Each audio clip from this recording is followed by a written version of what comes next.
Hi everyone, I'm John Plodzik from Dartmouth Dining, and today I want to tell you a little bit about your selections if you live off campus for meal plans. First of all, I want you to think about getting a meal plan. It's really important that you don't lose the connection with the community here and have the ability to join your friends when they're dining with us.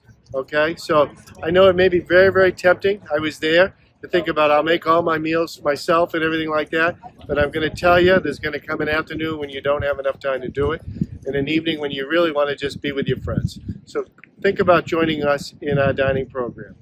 As an off-campus student, you've got an awful lot of choices. First of all, you certainly can choose the off-campus meal plan. That's available to you. It's all dining dollars, or DBA as you might call it, and that's one option. Better values, however, are 80 block plan plus or a 115 block plan plus. They come with that amount of swipes plus some dining dollars so that you can hang out with all your friends all over campus.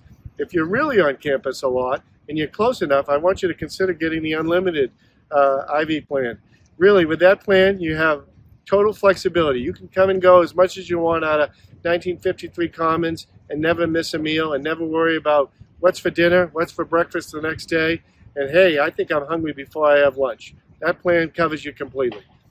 So real important, when you move off campus, you're automatically going to default to the plan that you had previously. You have within the first 3 days of the term, from the start of classes, to make a choice. So make that choice. Get the plan that's right for you. If you have any questions, please call us here in dining. We're glad to help you.